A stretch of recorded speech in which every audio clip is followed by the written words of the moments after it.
রাসূল করিম সাল্লাল্লাহু আলাইহি ওয়াসাল্লাম বলছেন, আমাকে শুইয়ে দেওয়া হলো, আমি ঘুমিয়ে পড়লাম, আমি দেখলাম শাক্কা সদরি, আমার এই বুক থেকে নাভি পর্যন্ত কেটে ফেললো, ওপেন হার্ট সার্জারি করলো। এই বিজ্ঞান ইতিপূর্বে হাসাহাসি করেছে, এটা কেমনে সম্ভব? একটা মানুষের বুক ছিঁড়লে কি সে বাঁচে? কিন্তু বর্তমান বিজ্ঞান কি বলবো, আপনার আমার হার্টের মধ্যে রিং লাগায়, বুক ফেরে লাগায় না, মানুষের ওপেন হার্ট সার্জারি করে কিনা? বর্তমান যুগে সেটা সম্ভব হয়ে গেছে। রাসূলের যুগে মানুষ এটা কল্পনা করতে পারতো না, বর্তমান বিজ্ঞান বলছে অবশ্যই এটা সম্ভব। আজকালকের মানুষ ওপেন হার্ট সার্জারি করে না, যাদের হার্ট অ্যাটাক হয় বা হার্টে রিং লাগায় তাদের কিন্তু ওপেন হার্ট সার্জারি করে। যদি এখন আরও উন্নত হয়েছে, ওপেন হার্ট সার্জারি করতে গিয়ে মেশিন ব্যবহার করে, রিং লাগাইতে গেলে এখন মেশিনের মাধ্যমে, কম্পিউটারের মাধ্যমে রিং লাগাই দেয়, ঠিক কিনা বলেন? রাসূল বলছেন, আমাকে ঘুমিয়ে দেওয়া হলো, আমি ঘুমাইলাম, আমি দেখলাম শাক্কা সদরি। পবিত্র কোরআন বলছে, আলাম নাশরাহ লাকা সদরাক।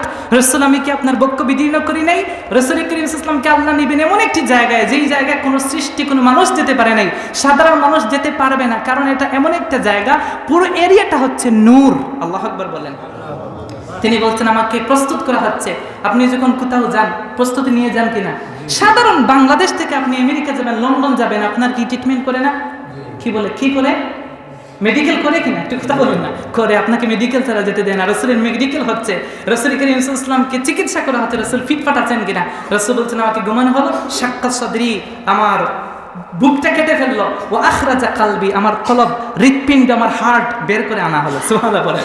সুম্মা গুসিলা বিমায়ে জমজম, তারপর জমজমের পানি দ্বারা ভালো করে ওয়াশ করলেন। সুবহানাল্লাহ পড়েন। রাসূলের কলবের মধ্যে কিছু ছিল না, তারপর এটা শিক্ষা, এটা হচ্ছে উম্মতে মুহাম্মাদের জন্য শিক্ষা। দেখেন, এই জায়গায় জমজমের পানি দ্বারা দৌত করা হয়েছিল। রাসূল করিম সাল্লাল্লাহু আলাইহি ওয়াসাল্লাম বলছেন, সুম্মা জাআ বিতাসতিন মিন যাহাবিন মুমতালিইন হিকমাতান ওয়া ঈমানান। আমি দেখলাম একদল লোক আসছে, আমার অপারেশন করার জন্য ডক্টর আসছে জান্নাত থেকে। কোথা থেকে? আমি দেখলাম তারা স্বর্ণের, রূপের প্লেট নিয়ে আসছে। দেখবেন যারা অপারেশন করে, তারা একটা প্লেট বর্তনের মধ্যে রাখে না, সেই জায়গার মধ্যে তারা চাকু রাখে, জিনিসপত্র রাখে। আমি দেখলাম সব স্বর্ণের, জান্নাত থেকে নিয়ে আসছে। সুবহানাল্লাহ। কিন্তু পানিটা আনছে জান্নাত থেকে না, দুনিয়ার পানি, জমজম। এই জমজমের পানি দুনিয়া না। আল্লাহ রাসূল বলছেন, এই জমজমটা এটা এসেছে জান্নাত থেকে। সুবহানাল্লাহ পড়ে। জান্নাতের মধ্যে যে সকল পানি আছে, সবচেয়ে শ্রেষ্ঠ পানি হচ্ছে জমজমের পানি। মাউ জামজাম লিমা শুরিবা লাহু।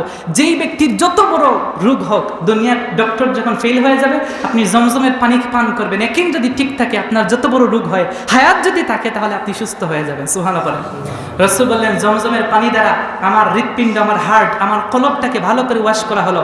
সুম্মা হুশিয়া, আমি দেখলাম সুম্মা মুমতুলিয়া বিন নূরি ওয়াল হিকমা, আমার অন্তরের মধ্যে, এই হৃৎপিণ্ডের মধ্যে নূর, হিকমত, জ্ঞান, যা কিছু লাগে সব দিয়ে ভরপুর করে দেওয়া হলো। সুবহানাল্লাহ। রাসূল বলেন, সুম্মা হুশিয়া, তারপর সেটআপ করে দিলেন, সেলাই করে দিলেন। আমি তাকিয়ে দেখি কোনো চিহ্ন নাই, কোনো ব্যথাও নাই। বলেন না সুবহানাল্লাহ। রাসূল করিম সাল্লাল্লাহু আলাইহি ওয়াসাল্লাম বলেন, তারপর জিবরাইল আমার কাছে একটা বুরাক নিয়ে আসলেন। সুম্মা উতিতু বিল বুরাক, বুরাক আনা হলো, ওয়া হুয়া দাব্বাতুন আবিয়াদু তাওয়িলুন ফাওকাল হিমার ওয়া দুনাল বাগলে।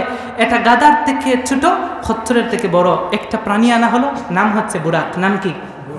এই বুরাকের কথা বলে আমরা শেষ করব, পরবর্তী আলোচনা পরবর্তীতে করব। বুরাকুন, এটা হচ্ছে বহুবচন। বহুবচন কি? বুরাক।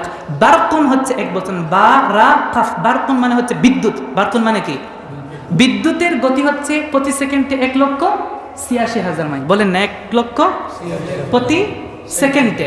এটা হচ্ছে বারকুন, বুরাক না। এটা কি? বারকুন। বারকুন মানে বিদ্যুৎ। বিদ্যুতের গতি হচ্ছে প্রতি সেকেন্ডে 1,86,000 মাইল। আর রাসূলের জন্য যেটা এসেছে সেটা বারকুন আসেনি, সেটা এসেছে কি? বুরাক। 4 অক্ষর। কি অক্ষর? কথা বলেন না কেন? কাসরাতুল মাবানি তাদুল্লু আলা কাসরাতুল মাআনি। আরবির মধ্যে একটা হিকমত হচ্ছে, আরবি শব্দমালা যদি বেশি হয়, তাহলে অর্থও তার বেশি হয়। সুবহানাল্লাহ পড়ে। বারকুনের মধ্যে অক্ষর হচ্ছে 3টা। বুরাক অক্ষর হচ্ছে, যেটা এসেছে বুরাক, সেটা বারকুন না, সেটা 1,86,000 মাইল না, তার প্রতি সেকেন্ডে কোটি কোটি গুণ গতি সম্পন্ন একটা প্রাণী। বলেন সুবহানাল্লাহ। সেই বুরাক আসলো, সাদা ধবধবে বুরাক। বুরাকের কপালের মধ্যে লিখা লা ইলাহা ইল্লাল্লাহ মুহাম্মাদুর রাসূলুল্লাহ। একদল ভাইরা আজকে কালিমাকে অস্বীকার করছে, অত জান্নাতের সব দেয়ালে দেয়ালে লেখা, বাতিতে লেখা, জান্নাতের প্রত্যেকটা দরওয়াজার মধ্যে লেখা, মদিনাতুল মুনাওয়ারার প্রত্যেকটা বাতিতে লেখা, ফেনে লেখা, রাসূলের রওজায় লেখা, সব জায়গায় লেখা লা ইলাহা ইল্লাল্লাহ মুহাম্মাদুর। যে বুরাক এসেছে, সেই বুরাকের কপালের মধ্যে লেখা আছে লা ইলাহা ইল্লাল্লাহ মুহাম্মাদুর রাসূল করিম সাল্লাল্লাহু আলাইহি ওয়াসাল্লাম বলছেন সেই বুরাক আমার কাছে আসলো, আমি সেই বুরাকের মধ্যে উঠলাম, তারপর আমাকে নিয়ে যাওয়া হলো বায়তুল মুকাদ্দাস। বায়তুল মুকাদ্দাসের মধ্যে সব নবীদেরকে নিয়ে আমি ইমামতি করলাম। সেই জায়গা থেকে এখন আমার মেয়ারাজ হবে। আমি উপরের মধ্যে উঠতে থাকলাম, চন্দ্র, সূর্য, গ্রহ, নক্ষত্র, Neptune, Pluto, milky, nova, supernova, Proxima Centauri, galaxy সব কিছু ক্রস করে আমি চলে গেলাম প্রথম আসমান, দ্বিতীয় আসমান, তৃতীয় আসমান, চতুর্থ, পঞ্চম, ষষ্ঠ, সপ্তম আসমান পাড়ি দিয়ে 70,000 নূরের পর্দা ফাড়ি দিয়ে আমি চলে গেলাম আল্লাহ রাব্বুল আলামিনের আরশের মধ্যে। সুবহানাল্লাহ। এই কথা বলে শেষ করছি, একটু ধৈর্য ধরেন। আমাদের ভাইরা বলতেন রাসূল তো ছিলেন মানুষ, আমিও বলি রাসূল কি ছিলেন? মানুষ। কিন্তু রাসূল আপনার আমার মতো মানুষ ছিলেন? রাসূল অবশ্যই মানুষ। কেউ যদি রাসূল মানুষ না বলে ফেরেশতা বলে তাহলে হবে? জিন বললে হবে? রাসূল মানুষ, তবে আপনার আমার মতো সাধারণ কোনো মানুষ না। রাসূল এক্সট্রা অর্ডিনারি মানুষ। সেই রাসূল ছিলেন মানুষ, কিন্তু কথা হলো রাসূল যেই জায়গায় গিয়েছেন সেটা হচ্ছে নূরের দেশ। কিসের দেশ? আল্লাহ হচ্ছে নূর। আল্লাহ কি? রাসূল আল্লাহকে সচক্ষে দেখেছেন। আমরা এটা আলোচনা করব মেরাজের রাত্রিতে। রাসূল দেখেছেন নূর আল্লাহকে। যেই দেশে গিয়েছেন সেই দেশটাও ছিল নূর, যেই বুরাকে গিয়েছিলেন সেই বুরাকটাও ছিল নূর, যেই ফেরেশতা নিয়ে গিয়েছিলেন সেই ফেরেশতাও ছিলেন কি? নূর। আর রাসূল নিজেই তো নূর। সুবহানাল্লাহ বলেন। এর পূর্বে রাসূলকে সেটআপ করে দেওয়া হয়েছে, প্রস্তুত করা হয়েছিল নূর দিয়া। সে নূরের নবী, নূরের দেশে গিয়েছেন, নূরের গাড়িতে, নূরের ফেরেশতার মাধ্যমে। সেটা কি অসম্ভব? আল্লাহ রাব্বুল আলামিন আমাদেরকে যেন এই মিরাজ এগুলো জানবেন। এগুলো শুনলে কি হয়? ওয়া কুল্লান নাকুসু আলাইক মিন ওয়া কুল্লান নাকুসু আলাইকা, এই বিষয়গুলো যখন আপনি জানবেন, মানুসাব্বিতু মিন ফুআদাক, আপনার অন্তরের মধ্যে যে কলবের মধ্যে তাকওয়া আছে সেটা বৃদ্ধি পাবে। এজন্য এই বিষয়গুলো আমরা যেন জানি। মেরাজকে যদি কেউ, ইসরাকে যদি কেউ অস্বীকার করে তার ঈমান থাকবে না। আর যদি কেউ মেরাজকে অস্বীকার করে তাহলে সে একজন মিথ্যাবাদী হবে। ঠিক ঠিক বুঝতে পারছেন? উপস্থিত সম্মানিত মুসল্লিনে কিরাম, মুরাব্বিয়ানে আযম, আল্লাহ রাব্বুল আলামিন জাল্লা জালালুহু আম্মা নওয়ালুহুর আলিশান দরবারে সবটুকুন শুকরিয়া, সবটুকুন প্রশংসা আদায় করছি যে আল্লাহ রাব্বুল আলামিন আমাদেরকে এই পৃথিবীর শ্রেষ্ঠতম একটি জায়গা, বায়তুল্লাহর একটি অংশ, আল্লাহ রাব্বুল আলামিনের পবিত্রতম ঘর মসজিদের মধ্যে, পবিত্রতম যে সকল 4টি মাসকে আল্লাহ রাব্বুল আলামিন হারাম করেছেন। পবিত্র কোরআন বলছে, ইন্না ইদ্দাতাশ শুহুর ইনদাল্লাহি 12 শাহরান ফি কিতাবিল্লাহ ইয়াওমা খালাকাস সামাওয়াতি ওয়াল আরদ মিনহা আরবাআতুন হুরুম। নিশ্চয়ই আল্লাহ রাব্বুল আলামিনের কাছে মাস গণনার দিক দিয়ে আল্লাহ রাব্বুল আলামিনের কাছে মাস হচ্ছে 12টি।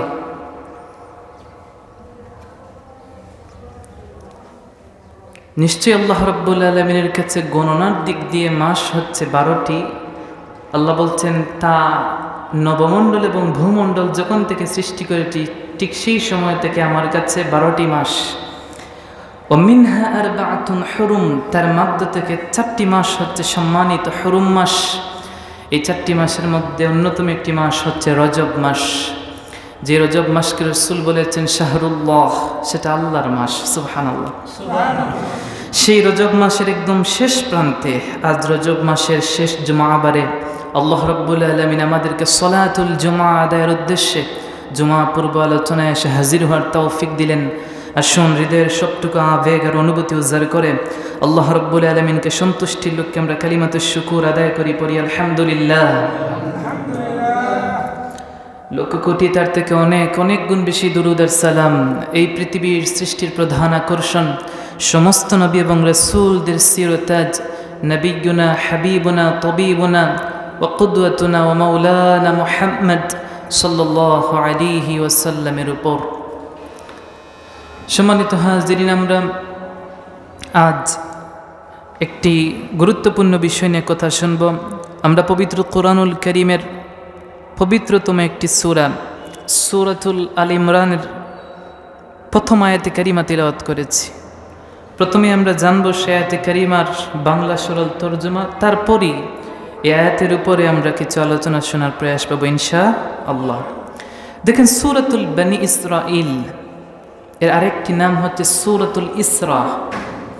এই আয়াতে কারিমার, এই সূরাটির প্রথমে যে আয়াতে কারিমা আল্লাহ রাব্বুল আলামিন নাজিল করেছেন, আল্লাহ বলছেন সুবহানাল্লাযী আসরা বিআবদিহি লাইলাম মিনাল মাসজিদিল হারাম ইলাল মাসজিদিল আকসা আল্লাযী বারাকনা হাওলাহু লিনুরিয়াহু মিন আয়াতিনা ইন্নাহু হুয়াস সামিউল বাসীর।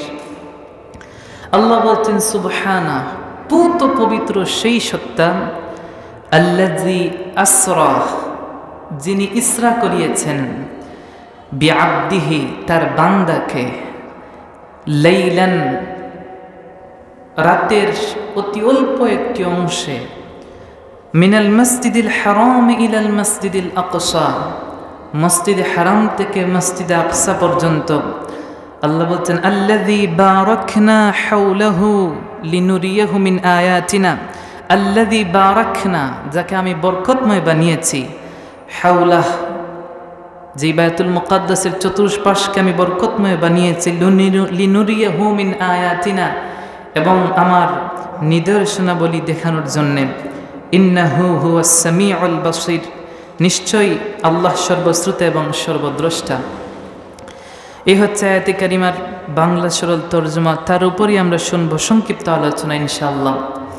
দেখেন, এই রজব মাস অত্যন্ত ফজিলতপূর্ণ একটি মাস। রাসূল করিম সাল্লাল্লাহু আলাইহি ওয়াসাল্লাম এই রজব মাসের অনেক ফজিলত বর্ণনা করেছেন। একজন বুদ্ধিমান ইন্টেলেকচুয়াল মুমিনের জন্যে এই রজব মাস অত্যন্ত গুরুত্বপূর্ণ। রাসূল করিম সাল্লাল্লাহু আলাইহি ওয়াসাল্লাম রমাদানুল মুবারকের প্রস্তুতি গ্রহণ করতেন। রমাদানুল মুবারকের প্রিপারেশন তিনি নিতেন 2 মাস আগ থেকে। কোনো বর্ণনায় এসেছে 6 মাস আগ থেকে তিনি এই রমাদানুল মুবারকের প্রস্তুতি গ্রহণ করতেন। রাসূল করিম সাল্লাল্লাহু আলাইহি ওয়াসাল্লামের ভাষ্যমতে এবং বিজ্ঞ উলামায়ে কেরামদের কওল, তাদের কথা এমন হচ্ছে যে একজন মুমিন বান্দা যে নাকি বুদ্ধিমান, সে রজব মাসে গাছ রোপণ করে, শাবান মাসে সেই গাছের পরিচর্যা করে, লালন পালন করে, রমাদানুল মুবারকে আল্লাহর বান্দাটা এই গাছ থেকে ফল ভক্ষণ করে। বলেন সুবহানাল্লাহ। তেমনিভাবে এই রজব মাসের অন্যতম একটি কাহিনী আছে, একটি ঘটনা আছে, যে ঘটনাটা কিয়ামত পর্যন্ত সমস্ত উম্মতে মুহাম্মদী আলোচনা করবে, অ্যানালাইসিস করবে, গবেষণা করবে। এই বিষয়টাকে, এই ঘটনাটাকে গবেষণা করে করে বেদিন বেঈমানেরা, বিশেষ করে যারা মাথামোটা বুদ্ধিজীবী নামের বুদ্ধি প্রতিবন্ধী যারা আছে, তারা এই বিষয়টাকে অ্যানালাইসিস করে, গবেষণা করে ইসলামের সুশীতল ছায়াতলে এসে আশ্রয় গ্রহণ করে মুসলমান হবে। বলেন না সুবহানাল্লাহ। সেই বিষয়টা হচ্ছে যেটা পবিত্র কোরআনুল কারীমের সূরাতুল বনী ইসরাঈলের প্রথম আয়াতে আল্লাহ বলছেন সুবহানা, পুত পবিত্র সেই সত্তা, আল্লাযী আসরা, যিনি করিয়েছেন ইসরা। এবার আসেন, ইসরা কি? ইসরা হচ্ছে আস-সাইরু লাইলান, রাতে ভ্রমণ করা। রাতে ভ্রমণ করাকে বলা হয় ইসরা। তবে এই জায়গার মধ্যে ইমাম সাখাবী রাহমাতুল্লাহ আলাইহি বলছেন আল ইসরা, নিশ্চয় ইসরাটা হচ্ছে লা ইয়াকুনু ইল্লা বিল্লাইল। ইসরা হতে হলে রাত আবশ্যক, দিনে ইসরা হয় না। ইসরা হওয়ার জন্য শর্ত হচ্ছে রাত হতে হবে। শরীয়তের পরিভাষায় ইসরা বলা হচ্ছে ওয়াল ইসরা সাইরুন নবী সাল্লাল্লাহু আলাইহি ওয়াসাল্লাম মিনাল মসজিদিল হারাম ইলাল মসজিদিল আকসা। শরীয়ত বলছে যে কোনো মানুষ রাত্রিতে ভ্রমণ করলে সেটা ইসরা হবে না। ইসরাটা হচ্ছে মুহাম্মদ সাল্লাল্লাহু আলাইহি ওয়াসাল্লামের জন্য খাস, এটা ওনার জন্য নির্ধারিত। আমরা যদি রাতে ভ্রমণ করি এটাকে ইসরা বলে না। কিন্তু উম্মতে মুহাম্মাদিন নবী মুহাম্মদ সাল্লাল্লাহু আলাইহি ওয়াসাল্লাম মসজিদে হারাম থেকে বাইতুল মাকদিস পর্যন্ত যে সফর করেছিলেন, এই সফরটাকে, রাত্রিকালীন সফরকে কোরআনের ভাষায় বলা হয় ইসরা। বলেন সুবহানাল্লাহ। পবিত্র কোরআনুল কারীমের বনী ইসরাঈলের যে ইসরাটা, সুবহানাল্লাযী আসরা, এই ইসরা বলতে ওই ভ্রমণটাকে বোঝায়, যে ভ্রমণটা রাসূল করিম সাল্লাল্লাহু আলাইহি ওয়াসাল্লাম রজব মাসের 26 তারিখ দিবাগত রাত্রিতে 27শে রজব রাসূল করিম সাল্লাল্লাহু আলাইহি ওয়াসাল্লাম মসজিদে হারাম থেকে যেই সফর করেছিলেন বায়তুল মাকদিস পর্যন্ত, এই সময়টুর সফরটাকে পবিত্র কোরআন ইসরা বলে কোট করেছে। ইসরার সাথে আরেকটা বিষয় অত্যন্ত গুরুত্বপূর্ণ, সেটা হলো রাসূল করিম সাল্লাল্লাহু আলাইহি ওয়াসাল্লামের মি'রাজ। রাসূল করিম সাল্লাল্লাহু আলাইহি ওয়াসাল্লামের মি'রাজ হয়েছিল এই রাত্রিতে, যেই রাত্রিতে রাসূলের ইসরা হয়েছিল। পবিত্র কোরআনুল কারীমের সূরাতুন নাজমের 13 থেকে 18 নম্বর আয়াতের মধ্যে আল্লাহ রাব্বুল আলামিন কিছু কথা ইঙ্গিতের মধ্যে বোঝাচ্ছেন। আল্লাহ বলছেন ওয়ালাকাদ রাআহু নাজলাতান উখরা, আর সে তাকে আরেকবার দেখেছিল ইনদা সিদরাতুল মুনতাহা, সিদরাতুল মুনতাহার নিকটে। কাকে দেখেছিল এই জায়গায়? ওয়ালাকাদ রাআহু, সে তাকে দেখেছিল। এই হায়া জমির দ্বারা বোঝানো হয়েছে হযরত জিবরিল আলাইহিস সালামকে। রাসূল করিম সাল্লাল্লাহু আলাইহি ওয়াসাল্লামের কাছে হযরত জিবরাইল আসা যাওয়া করেছেন। রাসূল করিম সাল্লাল্লাহু আলাইহি ওয়াসাল্লামের কাছে ওহী নিয়ে এসেছেন প্রায় ২৪,০০০ বার। সুবহানাল্লাহ। সেই জিবরিলকে আল্লাহ রাসূল সাল্লাল্লাহু আলাইহি ওয়াসাল্লাম দেখেছেন তো দুনিয়াতে, কিন্তু আল্লাহ পবিত্র কোরআনে বলছেন তিনি তাকে আরেকবার দেখেছিলেন সিদরাতুল মুনতাহার নিকটে। ইনদাহা জান্নাতুল মাওয়া, যার কাছে অবস্থিত হচ্ছে জান্নাত। ইয ইয়াগশা সিদরাতা মা ইয়াগশা, যখন বৃক্ষটি দ্বারা আচ্ছন্ন হওয়ার তোর দ্বারা আচ্ছন্ন ছিল। মা যাগাল বাসরু ওয়া মা তাগা, তিনি দৃষ্টিবদ্ধ হয়ে দেখেছিলেন, তার দৃষ্টি নড়াচড়া করে নাই, তিনি সীমালঙ্ঘন করেন নাই। লাকাদ রাআ মিন আয়াতি রাব্বিহিল কুবরা, এবং তিনি আল্লাহ রাব্বুল আলামিনের বিরাট বিরাট বড় বড় কিছু আলামত, কিছু নিদর্শনাবলী তিনি অবলোকন করেছিলেন। এই আয়াতে কারিমগুলা দ্বারা বোঝা যায় যে রাসূল করিম সাল্লাল্লাহু আলাইহি ওয়াসাল্লামের মিআরাজের কথাটাও পবিত্র কোরআনুল কারীমে ইঙ্গিত দিচ্ছে। এবার আসেন মিআরাজ কি? মিআরাজ শব্দটি এসেছে উরুজুন থেকে। উরুজুন শব্দের অর্থ হচ্ছে ঊর্ধ্বগমন, উপরের দিকে ওঠা। এটা ইসমে আলায়ের ওয়াহিদে কুবরায়ের সিগা। ঊর্ধ্বগমনের যন্ত্র বা ঊর্ধ্বগমনের সিঁড়ি, উপরে ওঠার সিঁড়ি। মনে করেন আমরা মসজিদের দ্বিতীয় তলায় আসছি, নিচতলা থেকে আমরা উঠছি কি দিয়ে? সিঁড়ি দিয়ে। এটাকে বলা হয় উরুজুন। কি বলা হয়? রাসূল করিম সাল্লাল্লাহু আলাইহি ওয়াসাল্লাম বাইতুল মাকদাস পর্যন্ত গিয়েছিলেন। বাইতুল মুকাদ্দাস পর্যন্ত সফরটাকে কি বলে? ইসরা বলে। বলেন, কথা বলেন, কি বলে? ইসরা। আর বায়তুল মুকাদ্দাস থেকে বের হয়ে রাসূল করিম সাল্লাল্লাহু আলাইহি ওয়াসাল্লাম উপরের দিকে উঠেছিলেন।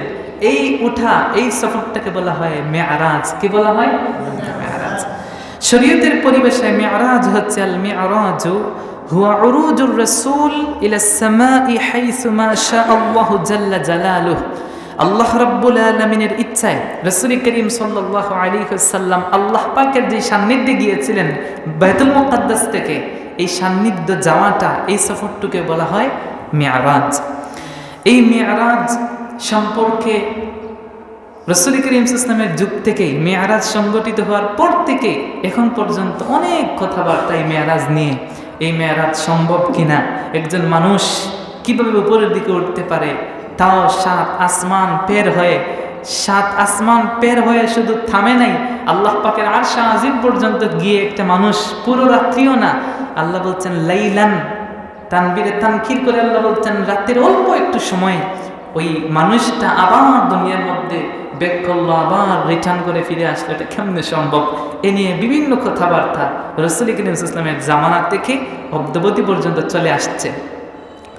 ইমাম তাহাবী রাহমাতুল্লাহ আলাইহি তিনি উল্লেখ করেছেন যে মিআরাজ সম্পর্কে বিভিন্ন কথা, কিন্তু আকাইদের কিতাবের মধ্যে তিনি বলছেন ওয়াল মিআরাজু হাক্কুন। রাসূল করিম সাল্লাল্লাহু আলাইহি ওয়াসাল্লাম বাইতুল মুকাদ্দাস থেকে যে মিআরাজ সংগঠিত হয়েছে রাসূলের, সেই মিআরাজটা ছিল সত্য। বলেন সুবহানাল্লাহ। তিনি বলছেন ওয়াকাদ উসরিয়া বিন নবী সাল্লাল্লাহু আলাইহি ওয়াসাল্লাম ওয়া উরিজা বিশখসিহি ইলা ফিল ইয়াকযাতিস সামা সুম্মা ইলা হাইসু মা শা আল্লাহু মিনাল উলা। আল্লাহ রাব্বুল আলামিনের ইচ্ছায়, আল্লাহ রাব্বুল আলামিন ইচ্ছা করেছিলেন, এর জন্য আল্লাহ রাব্বুল আলামিনের ইচ্ছায় রাসূল করিম সাল্লাল্লাহু আলাইহি ওয়াসাল্লাম জাগ্রত অবস্থায় সশরীরে 7 আসমান পারিয়ে আল্লাহ রাব্বুল আলামিনের সান্নিধ্যে গমন করেছিলেন। এটা সম্ভব ছিল। বলেন সুবহানাল্লাহ। দেখেন সূরাতুল বনী ইসরাঈল আল্লাহ রাব্বুল আলামিন শুরু করেছেন সুবহানা দিয়ে, পূত পবিত্র সেই সত্তা। কিছু সংখ্যক ভাই বা বর্তমান বিজ্ঞান, যদিও বর্তমান বিজ্ঞান স্বীকার করছে যে হ্যাঁ একজন মানুষ উপরে উঠতে পারে, কারণ আমরা ইতিপূর্বে জেনেছি যে বিজ্ঞান তারা অ্যানালাইসিস করতে করতে আকাশে উঠেছে, কতটি তারকা আছে তারা গোনার চেষ্টা করতেছে। এমনকি বর্তমান বিজ্ঞান নাকি চেষ্টা করতেছে আজ থেকে 1000 বছর পূর্বে রাসূল করিম সাল্লাল্লাহু আলাইহি ওয়াসাল্লাম এবং সাহাবায়ে কেরাম কি কথা বলেছিলেন, মানুষের কথাগুলা কিন্তু বাতাসের মধ্যে সবসময় উড়ে বেড়ায়। এই বিজ্ঞান বলছে, বর্তমান বিজ্ঞান তারা এটা অ্যানালাইসিস করতেছে যে রাসূল করিম সাল্লাল্লাহু আলাইহি ওয়াসাল্লাম এবং সাহাবায়ে কেরাম 1000 বছর পূর্বে যে কথাগুলো বলেছিলেন, তারা সেই কথাগুলো এখন সংগ্রহ করার চেষ্টায় নিয়োজিত আছে। বলেন সুবহানাল্লাহ। বিজ্ঞান এবং কোরআন দুটো আপনাকে মানতে হবে। বিজ্ঞান, পবিত্র কোরআনে বিজ্ঞান আছে, কোন ব্যক্তি যদি বিজ্ঞান স্বীকার করে তাহলে হবে না। আল্লাহ বলছেন আর রহমান আল্লামাল কোরআন, আল্লাহ বলছেন ইয়াসিন ওয়াল কোরআনিল হাকিম। কোরআন হচ্ছে এটা বিজ্ঞানময় একটা কোরআন। রাসূল করিম সাল্লাল্লাহু আলাইহি ওয়াসাল্লাম যখন জমিনে এসেছেন, আল্লাহ রাব্বুল আলামিন বলছেন লাকাদ মান্নাল্লাহু আলাল মুমিনিনা ইয বাআসা ফীহিম রাসূলাম মিন আনফুসিহিম ইয়াতলু আলাইহিম আয়াতিহি ওয়া ইউযাক্কিহিম ওয়া ইউআল্লিমুহুমুল কিতাবা ওয়াল হিকমা। আল্লাহ রাব্বুল আলামিনের প্যারা হাবিব সাল্লাল্লাহু আলাইহি ওয়াসাল্লাম যা কিছু নিয়ে এসেছিলেন তার দায়িত্বের মধ্যে অন্যতম একটি ছিল তিনি উম্মতকে বিজ্ঞান শিক্ষা দিবেন। বলেন না সুবহানাল্লাহ। বিজ্ঞান বলছে একজন মানুষ উপরে উঠতে পারে না, ইতিপূর্বে বলেছিল। বর্তমান বিজ্ঞান বলছে না, একজন মানুষ উপরে উঠতে পারে। কারণ এই পৃথিবীর মধ্যে বাতাস এটা হচ্ছে এমন একটা জিনিস, কোনো মানুষ যদি একটা নির্দিষ্ট গতিসীমার বিরুদ্ধে চলে যায়, বাহিরে চলে যায়, তাহলে এই পৃথিবীর যে মধ্যাকর্ষণ শক্তি আছে, একজন মানুষ উপরে চাইলে উপরে উঠতে পারে না।